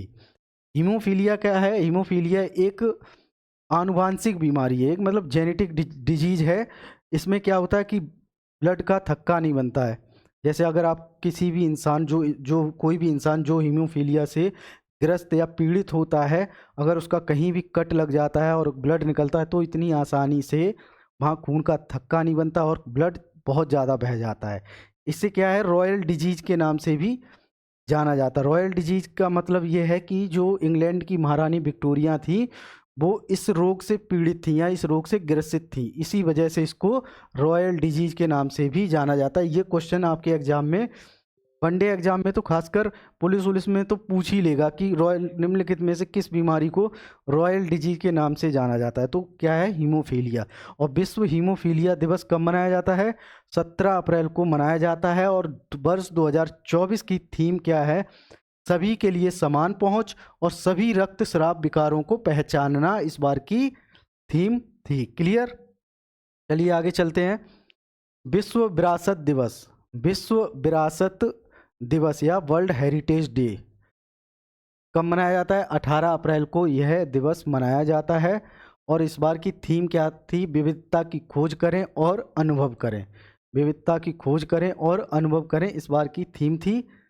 तो अगला जो है डे, उसे भी देखते हैं। विश्व लीवर या यकृत दिवस, ये 19 अप्रैल को मनाया जाता है। World Liver Day, World Liver Day या विश्व यकृत दिवस कब मनाया जाता है? ये 19 अप्रैल को। थीम क्या है? अपने लीवर को स्वस्थ रखें और रोग मुक्त रखें। क्लियर? इम्पोर्टेंट जो है ये है इन्फॉर्मेशन, इसको जरूर याद रखना, यहाँ से क्वेश्चन आपसे पूछ सकता है। विश्व पृथ्वी दिवस या वर्ल्ड अर्थ डे कब मनाया जाता है? वर्ल्ड अर्थ डे 22 अप्रैल या 22 अप्रैल को मनाया जाता है, वर्ल्ड अर्थ डे या विश्व पृथ्वी दिवस। थीम क्या थी? इस बार की थीम वर्ष 2024 की थीम थी ग्रह बनाम प्लास्टिक, यानी प्लेनेट वर्सेस प्लास्टिक इस बार की थीम थी। जबकि 2023 में इसकी थीम थी हमारे ग्रह में निवेश करें या इन्वेस्ट इन आवर प्लेनेट। इस बार ये 2023 की थीम है, जबकि 2024 की थीम क्या है? ग्रह बनाम प्लास्टिक। तो विश्व पृथ्वी दिवस कब मनाया जाता है? 22 अप्रैल को। और इसकी थीम क्या थी? ग्रह बनाम प्लास्टिक। ठीक है, आगे चलते हैं। अंग्रेजी भाषा दिवस, अंग्रेजी भाषा दिवस पूछ सकता है, क्योंकि हिंदी भाषा दिवस कब? राष्ट्रीय हिंदी भाषा दिवस 14 सितंबर को मनाया जाता है। ऐसे ही अंग्रेजी भाषा के बारे में कभी पूछ लिया एग्जाम में, तो उसको भी पता होना चाहिए आपको। तो अंग्रेजी भाषा दिवस जो है वो 23 अप्रैल को मनाया जाता है। थीम थी इसकी बहुभाषी शिक्षण के लिए प्रौद्योगिकी का उपयोग, चुनौतियां और अवसर। तो बहुभाषी शिक्षण के लिए प्रौद्योगिकी का उपयोग, चुनौतियां और अवसर, इस ये थीम थी अंग्रेजी भाषा दिवस की। कब मनाया जाता है? 23 अप्रैल को। विश्व टीकाकरण सप्ताह प्रतिवर्ष अप्रैल के अंतिम सप्ताह में। तो विश्व टीकाकरण सप्ताह कब मनाया जाता है? प्रत्येक वर्ष अप्रैल के अंतिम सप्ताह में, मतलब 24 से लेकर 30 अप्रैल तक ये मनाया जाता है टीकाकरण सप्ताह। थीम क्या थी? मानवीय रूप से संभव, मानवीय रूप से संभव सभी के लिए टीकाकरण, मानवीय रूप से संभव सभी के लिए टीकाकरण इस बार की थीम थी। तो विश्व मलेरिया दिवस, ये भी इम्पोर्टेंट है, यहाँ से भी क्वेश्चन आपसे पूछ सकता है। मैंने कहा था डिजीज वाले जरूर आप याद रखना, यहाँ से क्वेश्चन बनता है। ठीक है, तो विश्व मलेरिया दिवस 25 अप्रैल को, प्रत्येक वर्ष 25 अप्रैल को विश्व मलेरिया दिवस मनाया जाता है। और इस बार की थीम क्या थी? अधिक न्याय संगत दुनिया के लिए, अधिक न्याय संगत दुनिया के लिए मलेरिया के खिलाफ लड़ाई को तेज करना। ठीक है, अधिक न्याय संगत दुनिया के लिए मलेरिया के खिलाफ लड़ाई को तेज करना वर्ष 2024 की थीम थी किसकी? विश्व मलेरिया दिवस की। और विश्व मलेरिया दिवस कब मनाया जाता है? तो विश्व मलेरिया दिवस 25 अप्रैल को मनाया जाता है। क्लियर? तो चलिए आगे देखते हैं। विश्व बौद्धिक संपदा दिवस, बौद्धिक संपदा दिवस कब मनाया जाता है? 26 अप्रैल को। बौद्धिक संपदा दिवस 26 अप्रैल को। और इसकी थीम क्या है? आईपी मतलब इंटेलेक्चुअल प्रॉपर्टीज और एसडीजी, सस्टेनेबल डेवलपमेंट गोल। ठीक, तो थीम थी आईपी और एसडीजी, नवाचार और रचनात्मकता के साथ हमारे सामान्य भविष्य का निर्माण। विश्व बौद्धिक संपदा दिवस कब मनाया जाता है? 26 अप्रैल को। और थीम क्या थी? आईपी और एसडीजी। ठीक है, अंतर्राष्ट्रीय चेरनोबिल आपदा स्मरण दिवस, अंतर्राष्ट्रीय चेरनोबिल आपदा स्मरण दिवस 25 अप्रैल को यह मनाया जाता है। 25 अप्रैल 1986 में रूस के चेरनोबिल जो परमाणु ऊर्जा प्लांट है ना, वहाँ पर विस्फोट से रेडियो एक्टिव विकिरण रूसी संघ जो यूएसएसआर था उस टाइम पे, उसके बेलारूस और यूक्रेन के एक बड़े क्षेत्र पर फैल गया, जिसमें क्या हुआ? 8.4 मिलियन लोग प्रभावित हुए। ठीक है, यहाँ इसी वजह से 25 अप्रैल 1986 को एक दुर्घटना हुई। कहाँ? यूएसएसआर में, जहाँ पर यूएसएसआर के ही जो संघी देश थे बेलारूस और यूक्रेन के 8.4 मिलियन लोग इससे प्रभावित हुए। यहाँ जो परमाणु ऊर्जा प्लांट था उसमें विस्फोट होने की वजह से यह विकिरण फैल गया। ठीक है, आपको पता होना चाहिए कि रेडियो एक्टिविटी कितनी खतरनाक मतलब रेडिएशन होता है। विश्व पशु चिकित्सा दिवस प्रत्येक वर्ष 27 अप्रैल को मनाया जाता है। विश्व पशु चिकित्सा दिवस थीम क्या थी? पशु चिकित्सक आवश्यक स्वास्थ्य कार्यकर्ता हैं। पशु चिकित्सक एक आवश्यक स्वास्थ्य कार्यकर्ता हैं। और अंतर्राष्ट्रीय नृत्य दिवस या इंटरनेशनल डांस डे 29 अप्रैल को यह मनाया जाता है। अंतर्राष्ट्रीय नृत्य दिवस कब? 29 अप्रैल या 29 अप्रैल को मनाया जाता है। आगे देखते हैं निधन। अप्रैल मंथ में जो भी अबूचरी या फिर निधन हुए हैं उनको भी देख लेते हैं। पहली है जुआन विंसेंट पेरेज मोरा। जुआन विंसेंट पेरेज मोरा ये वेनेजुएला के रहने वाले थे, जो सब दुनिया के सबसे बुजुर्ग व्यक्ति थे, जिनकी 114 वर्ष की आयु में निधन हो गया था। ठीक, वेनेजुएला के जुआन विंसेंट जो हैं, जुआन विंसेंट पेरेज मोरा दुनिया के सबसे बुजुर्ग व्यक्ति थे, जिनका 114 वर्ष की आयु में निधन हो गया। ठीक है, अगला जो है पीटर हिग्स, ब्रिटिश भौतिक विज्ञानी। पीटर हिग्स कौन है? ये ब्रिटेन के क्या है? फिजिक्स के साइंटिस्ट हैं पीटर हिग्स ने हिग्स बोसॉन पार्टिकल की खोज में महत्वपूर्ण भूमिका निभाई थी। हिग्स बोसॉन को ही गॉड पार्टिकल कहा जाता है, जिसमें हिग्स जो शब्द लिया गया है वो पीटर हिग्स के नाम से, जबकि बोसॉन शब्द जो है वो हमारे देश के ही एक साइंटिस्ट थे, सत्येंद्र बोस। ठीक है, सत्येंद्र बोस, उनके साथ मिलकर उन्होंने गॉड पार्टिकल की खोज में बहुत ही महत्वपूर्ण योगदान दिया था। तो पीटर हिग्स और सत्येंद्र बोस, सत्येंद्रनाथ बोस नहीं, सत्येंद्र बोस नाम याद रखना, इन्हीं के नाम से ही हिग्स बोसॉन पार्टिकल का नाम पड़ा था। हिग्स बोसॉन पार्टिकल का नाम पीटर हिग्स और सत्येंद्र बोस के नाम से पड़ा था। इसे गॉड पार्टिकल के नाम से भी जाना जाता है। तो ठीक है, इन्होंने दोनों ने महत्वपूर्ण भूमिका निभाई थी। इनका 94 वर्ष की आयु में निधन हो गया। पीटर हिग्स को गॉड पार्टिकल की खोज के लिए वर्ष 2013 में फिजिक्स का नोबेल पुरस्कार भी दिया गया था। ठीक है, 2013 में फिजिक्स का नोबेल पुरस्कार दिया गया है। सत्येंद्रनाथ बोस आइंस्टीन के साथ मिलकर, मतलब उनके ही उसी टाइम के कुलीग थे, उनके साथ ही काम करते थे। और इन्होंने मतलब ब्रह्मांड की उत्पत्ति से संबंधित, ये गॉड पार्टिकल ब्रह्मांड की उत्पत्ति से संबंधित एक थ्योरी है, जिसके लिए वर्ष 2013 में पीटर हिग्स को क्या है, नोबेल का फिजिक्स का नोबेल पुरस्कार दिया गया है। और इनकी 94 वर्ष की आयु में इनकी मतलब मृत्यु हो गई अभी। तो इस बार जो आर का आपने पेपर देखा था, उसमें किस मृत्यु, ये जो निधन से एक क्वेश्चन था, उसमें उन्होंने कालक्रम पूछ लिया था कि किस किस टाइप से इनकी मृत्यु हुई थी। तो इनकी डेट भी अब याद रखना, क्योंकि यहाँ से क्वेश्चन पूछ सकता है, या फिर जो ये पूछ सकता है कि इनका संबंध किस क्षेत्र से था। जैसे पीटर हिग्स का संबंध किस क्षेत्र से था, तो ये ब्रिटेन के क्या, ब्रिटिश भौतिक विज्ञानी यानी कि फिजिक्स के साइंटिस्ट थे। क्लियर? सरदार दिलीप सिंह मजीठिया। दिलीप सिंह मजीठिया कौन है? ये पूर्व फाइटर पायलट और उद्यमी स्क्वाड्रन लीडर भी थे। ठीक है, और सुधीर कक्कड़, ये भारतीय मनोविज्ञान के जनक थे। कौन? सुधीर कक्कड़। और सुधीर कक्कड़ का निधन कब हो गया था? 22 अप्रैल 2024 को 85 मतलब 85 वर्ष की आयु में निधन हो गया। तो सुधीर कक्कड़ का संबंध किस क्षेत्र से था?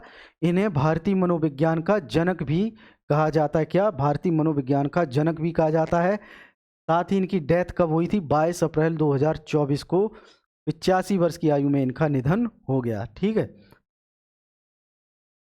अब जो अप्रैल मंथ की जो महत्वपूर्ण बुक्स हैं उनको भी देखते हैं।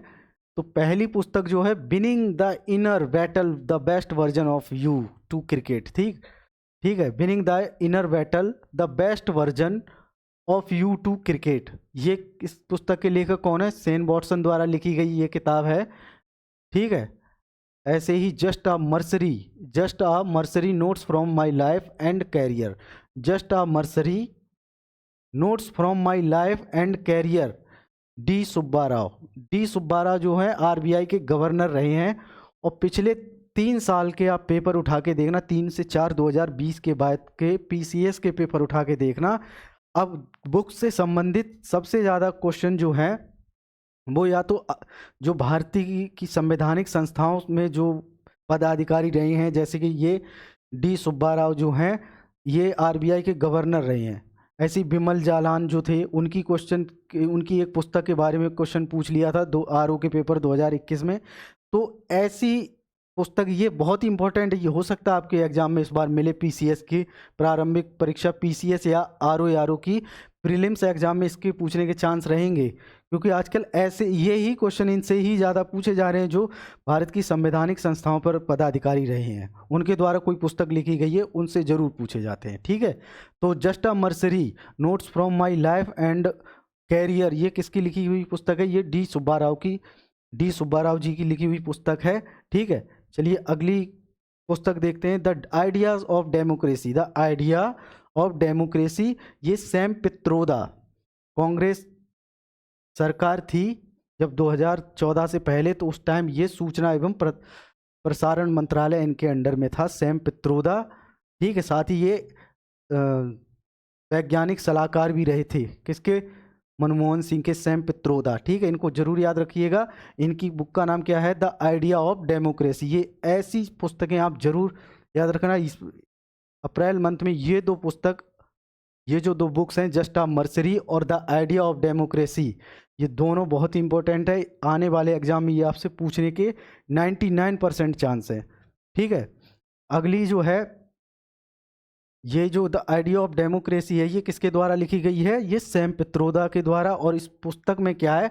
इंडिया और यूएसए, संयुक्त राज्य अमेरिका जैसे देशों में लोकतंत्र की वर्तमान स्थिति एवं चुनौतियों के वर्णन पर आधारित ये पुस्तक है। ठीक है, क्लियर? तो अप्रैल में यही 3 पुस्तक थी, जिसमें से 2 बहुत ही इंपॉर्टेंट थी, मैंने आपको बता दिया, उन्हें ज़रूर आप अच्छे से याद करके जाना। अगला जो हमारा टॉपिक है वो है डिफेंस। यहाँ से क्वेश्चन मतलब पीसीएस, यूपी पीसीएस में 2 से 3 देखने को जरूर मिलते हैं, चाहे वो पीसीएस यूपी पीसीएस का एग्ज़ाम हो या फिर यूपी पीसीएस आरओ। इसके साथ ही वनडे एग्ज़ाम में भी आपने देखा था, जो पुलिस में इस बार हुआ था, आपसे पूछ लिया था सूर्यकिरण जो अभ्यास है वो कहाँ पर आयोजित हुआ था। तो इससे संबंधित जो न्यूज हैं उन्हें हम देखेंगे, साथ ही कैसे क्वेश्चन पूछे जाएंगे वो भी देखेंगे। तो ऑपरेशन संकल्प, पहली न्यूज क्या है? ऑपरेशन संकल्प कब मनाया? ये हुआ है 29 मार्च 2024 को। ठीक है, ये आपसे कोई नहीं पूछेगा, डेट इतनी इंपॉर्टेंट नहीं है। तो इस ऑपरेशन संकल्प में भाग लेने वाले जो जहाज थे उनसे जरूर आपसे पूछ सकता है। तो कौन से थे? आईएनएस सुमेधा और मिसाइल फ्रिगेट आईएनएस त्रिशूल। ये 2 जहाज थे इंडियन नेवी के। कौन कौन से? आईएनएस सुमेधा और आईएनएस फ्रिगेट त्रिशूल। ठीक है, इन्होंने इसमें पार्टिसिपेट किया या भाग लिया था। क्यों लिया था इसको भी देखते कि भारतीय नौसेना द्वारा ईरान का एक जहाज था अल कमर, और पाकिस्तान के 23 नागरिकों समेत समुद्री डाकुओं ने इसका अपहरण कर लिया था। ठीक है, तो उसके लिए एक भारतीय नौसेना के द्वारा एक ऑपरेशन चलाया गया जिसे नाम दिया गया ऑपरेशन संकल्प। इसमें जो है आईएनएस सुमेधा और आईएनएस फ्रिगेट आईएनएस त्रिशूल ने भाग लिया था। कौन सा वो जहाज था? ईरान का अल कमर, नाम याद रखना। और साथ ही पाकिस्तान के 23 नागरिकों को समुद्री डाकुओं ने इनकी किडनैपिंग कर ली थी, और उन्हें बचाने के लिए इंडियन नेवी के द्वारा ऑपरेशन संकल्प चलाया गया था। कब? 29 मार्च 2024 को। ठीक, क्लियर? अगली न्यूज़ देखते हैं, डस्टलिक संयुक्त सैन्य अभ्यास। डस्टलिक संयुक्त सैन्य अभ्यास 2024। पहली चीज़, ये अब सैन्य अभ्यास किन देशों के बीच में हुआ है? तो ये इंडिया और उज्बेकिस्तान के बीच में हुआ है। तो आपसे यही पूछ लेगा कि डस्टलिक सैन्य अभ्यास किन किन देशों के बीच आयोजित होता है? तो किसके बीच में? इंडिया और उज्बेकिस्तान के बीच में। पहला कौन सा संस्करण है? ये सैन्य अभ्यास का 5वां संस्करण है। ये भी जरूर याद रखना कि डस्टलिक संयुक्त सैन्य अभ्यास का ये 5वां संस्करण है, और इसका जो वेन्यू है सैन्य अभ्यास का आयोजन उज्बेकिस्तान में हुआ। ठीक है, तो इससे संबंधित 3 इन्फॉर्मेशन है जो आपको याद रखनी है। पहला क्या है, डस्टलिक संयुक्त सैन्य अभ्यास। कहाँ आयोजित हुआ था ये? उज्बेकिस्तान में। किन देशों के बीच में? इंडिया और उज्बेकिस्तान के बीच में। कौन सा संस्करण है? तो ये संस्करण है, 5वां संस्करण है ये, जरूर याद रखना, 5वां संस्करण। ठीक है, तो 3 इंफॉर्मेशन थी डस्टलिक संयुक्त सैन्य अभ्यास से, वो मैंने आपको यहाँ पर क्लियर कर दी है। पूर्वी लहर अभ्यास। पूर्वी लहर अभ्यास जो है भारतीय नौसेना द्वारा 20 अप्रैल 2024 को flag officer commanding in chief, flag officer commanding in chief और पूर्वी नौसेना कमान के तहत पूर्वी समुद्र तट पर पूर्वी लहर अभ्यास का आयोजन किया गया। ठीक है, इसका मुख्य उद्देश्य क्या था? समुद्री सुरक्षा चुनौतियों से निपटने के लिए भारतीय नौसेना की तैयारियों का मूल्यांकन करना था। ठीक है, तो पूर्वी लहर अभ्यास, इसका आयोजन कहाँ किया गया था? ये पूर्वी समुद्र तट पर किया गया। किसके द्वारा हुआ है ये? Flag officer commanding in chief, पूर्वी नौसेना कमान के तहत। ठीक है, भारतीय नौसेना के द्वारा इसका आयोजन किया गया। कहाँ पर? पूर्वी समुद्र तट पर। ये जरूर याद रखना, किसके लिए? समुद्री सुरक्षा चुनौतियों से निपटने के लिए भारतीय नौसेना की तैयारियों का मूल्यांकन करने के लिए पूर्वी लहर अभ्यास का आयोजन किया गया भारतीय नौसेना के द्वारा। क्लियर? चलिए अगले पेज पर चलते हैं। Zircon missile. जिरकॉन मिसाइल क्या होती है? जिरकॉन मिसाइल क्या है? रूस के द्वारा विकसित समुद्र आधारित एक हाइपरसोनिक मिसाइल है। हाइपरसोनिक मिसाइल क्या होती है? जैसे मिसाइल 2 प्रकार की होती है, आपको पता होना चाहिए, एक तो बैलिस्टिक मिसाइल, दूसरी क्रूज मिसाइल। जैसे अग्नि मिसाइल, जो हमारे भारत की अग्नि मिसाइल हैं, या पटना मिसाइल, जिन्हें आपको पता हो पृथ्वी, अग्नि, त्रिशूल, आकाश और नाग। तो जो 1983 में चलाया गया था वो एक बैलिस्टिक मिसाइल प्रोग्राम था। ठीक है, साथ इसके बाद जो क्रूज मिसाइल है, हमारे देश में क्रूज मिसाइल कौन सी है? ब्रह्मोस। ठीक है, ब्रह्मोस क्रूज मिसाइल है। बैलिस्टिक मिसाइल जो होती है वो पैराबोलिक वे में जाती, जैसे ऐसे जाएगी, यहाँ से छोड़ी तो इस तरह से जाएगी, इस तरह से जाएगी और अपने टारगेट को इस तरह से टारगेट पर अटैक करती है। ठीक है, ये बैलिस्टिक मिसाइल। जबकि क्रूज मिसाइल जो होती है वो सतह से थोड़ी ऊपर, जैसे ये सतह है, उसके थोड़ी ऊपर ऐसे जाके और फिर उसके टारगेट को सेट करके इस तरह से अटैक करती है। इसे क्रूज मिसाइल कहा जाता है। क्रूज मिसाइल जो होती है वो रडार की पहुंच में आसानी से नहीं आती, क्योंकि इनकी जो गति होती है वो मैक में होती है, यानी कि ध्वनि के आधार पर चलती है।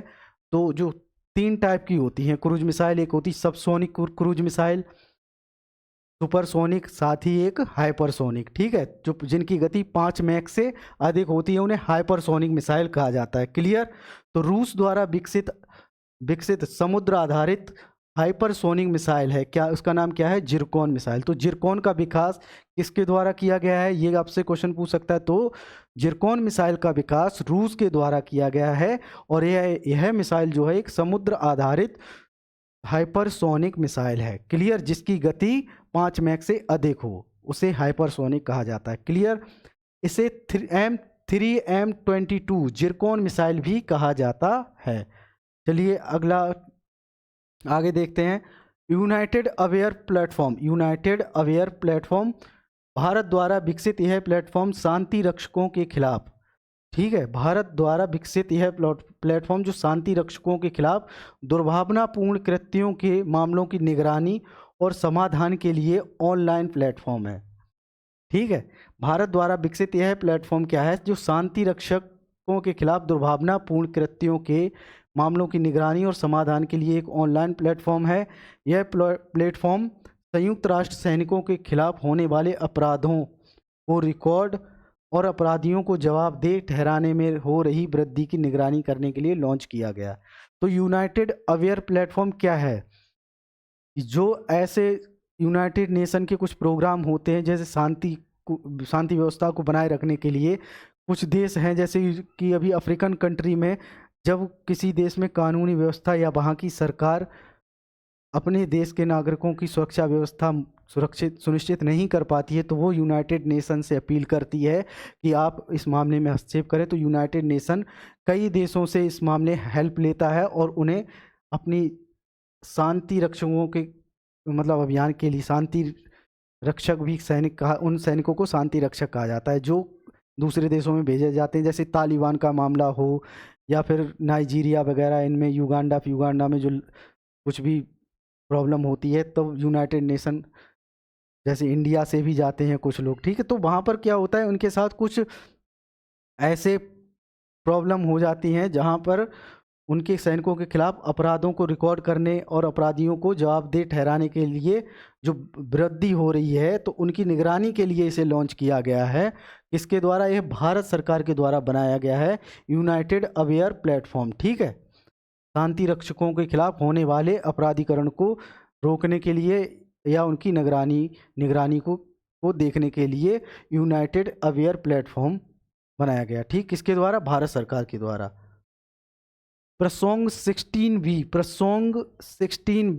इस मिसाइल का परीक्षण जो है वो नॉर्थ कोरिया द्वारा किया गया, जो कि मध्यम दूरी की हाइपरसोनिक मिसाइल है, ठीक है। इस मिसाइल का परीक्षण किसके द्वारा? North Korea. क्या नाम? प्रसोंग 16B मिसाइल का परीक्षण किसके द्वारा? नॉर्थ कोरिया के द्वारा। यह भी मध्यम दूरी की हाइपरसोनिक मिसाइल है। क्लियर? आकाशवीर कमांड और कंट्रोल सिस्टम, आकाशवीर कमांड और कंट्रोल सिस्टम। तो भारतीय सेना ने अपनी एयर डिफेंस को मजबूत बनाने के लिए एक महत्वपूर्ण कदम उठाते हुए क्या हुआ कि एक आकाशवीर नाम का एक प्लेटफॉर्म, मतलब एयर डिफेंस को मजबूत बनाने के लिए आकाशवीर कमांड और कंट्रोल सिस्टम को विकसित किया है, ठीक है। यह एयर डिफेंस कोर में शामिल किया गया है। उसका नाम क्या है? आकाशवीर कमांड और control system air defence corps में शामिल किया गया है। यह क्या करेगा कि भारतीय सेना की एयर डिफेंस को मजबूती प्रदान करेगा। इसका जो विकास है वो भारत इलेक्ट्रॉनिक लिमिटेड यानी कि बेल गाजियाबाद के द्वारा विकसित किया गया है। तो आकाशवीर क्या है? आकाशवीर कमांड और कंट्रोल सिस्टम क्या है? ये भारतीय सेना के एयर डिफेंस को मजबूती देने के लिए इसका विकास किया गया। किसने किया है? तो भारतीय इलेक्ट्रॉनिक लिमिटेड गाजियाबाद के द्वारा इसका विकास किया गया है। ये आकाशवीर कमांड और कंट्रोल सिस्टम से संबंधित 2 इन्फॉर्मेशन थी जो आपके एग्जाम में पूछ सकते हैं, वो मैंने आपको यहाँ पर क्लियर कर दी है। चलिए आगे देखते हैं। ब्रह्मोस मिसाइल, ठीक है। ब्रह्मोस मिसाइल क्या है? भारत ने फिलीपींस को ब्रह्मोस सुपरसोनिक क्रूज मिसाइल की पहली खेप सौंपी। ब्रह्मोस मिसाइल पाने वाला फिलीपींस पहला देश है, ठीक है। तो ब्रह्मोस मिसाइल क्या है? ये क्रूज मिसाइल है और इसकी पहला देश कौन सा बना ब्रह्मोस मिसाइल को खरीदने वाला? तो वो है फिलीपींस। साउथ ईस्ट एशिया में स्थित एक द्वीपीय राष्ट्र है फिलीपींस, ठीक है। और इसकी राजधानी क्या है? मनीला है, को भी आप याद रखना, ठीक है। तो फिलीपींस को ब्रह्मोस सुपरसोनिक क्रूज मिसाइलों की पहली खेप सौंपी किसने? इंडिया ने, ठीक है। और ब्रह्मोस मिसाइल को खरीदने वाला फिलीपींस विश्व का पहला देश है। इसे भी आप जरूर याद रखना। ये आपके इस पुलिस और जो भी वनडे मतलब एग्जाम है टीचिंग से रिलेटेड हो चाहे वो, उनमें पूछे जाने की इसके चांस है कि हाल ही में भारत ने किस देश को ब्रह्मोस मिसाइल बेची, या विश्व का ऐसा कौन सा देश है जिसने ब्रह्मोस मिसाइल खरीदी थी। तो याद रखना फिलीपींस पहला देश है जिसने ब्रह्मोस मिसाइल को भारत से खरीदा है, ठीक है। बौद्धिक संपदा निगरानी सूची। संयुक्त राष्ट्र अमेरिका ने भारत को बौद्धिक संपदा सुरक्षा मामले में शामिल किया है, ठीक है। अमेरिकी व्यापार प्रतिनिधि द्वारा जारी 2024 रिपोर्ट में भारत के साथ साथ चिली, चीन, इंडोनेशिया, अर्जेंटीना, रूस और वेनेजुएला भी शामिल हैं, ठीक है। तो बौद्धिक संपदा निगरानी सूची से संबंधित जो अगर क्वेश्चन बनेंगे तो उसमें क्या है कि इंडिया को भी शामिल किया है। किसने? अमेरिका के द्वारा शामिल किया गया है। अमेरिकी व्यापार प्रतिनिधि द्वारा जारी एक रिपोर्ट में भारत के साथ साथ और कौन से देश हैं, तो इससे भी आप एग्जाम में क्वेश्चन पूछ सकता है कि और कौन से देश हैं जिन्हें बौद्धिक संपदा निगरानी सूची में शामिल किया गया। तो वो जरूर याद रखना। चिली है, चीन है, अर्जेंटीना है, रूस है और वेनेजुएला है, और साथ ही इंडोनेशिया भी है, ठीक है। तो चीन, इंडोनेशिया, अर्जेंटीना, रूस और वेनेजुएला और चिली, तो 3 दक्षिण अमेरिकी देश कौन से हो गए? अर्जेंटीना हो गया, चिली हो गया और वेनेजुएला हो गया। Clear. 2 Asian country Indonesia, China और इंडिया 3, और एक मतलब रूस है जो नॉर्थ एशिया और साथ ही यूरोप में भी इसका कुछ हिस्सा पड़ता है।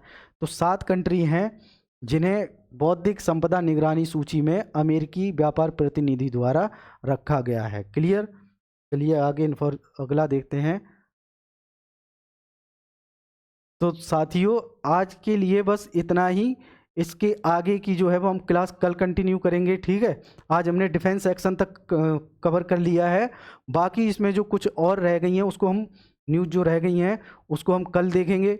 और इस क्लास के ख़त्म होने के बाद मतलब जो कल मैगजीन हमारी कंप्लीट हो जाएगी उसके बाद आपको जो पीपीटी है, जो इसकी पीडीएफ है, वो हमारे टेलीग्राम चैनल पर मिल जाएगी, जिसका लिंक आपको डिस्क्रिप्शन में मिल जाएगा। तो वहाँ से आप चैनल ज्वाइन कीजिए और फ्री ऑफ कॉस्ट आपको ये मैगजीन मिलेगी। इसके साथ ही हमारी जो ये वीडियो हैं ये भी आपको यूट्यूब पे आसानी से मिल जाएंगी।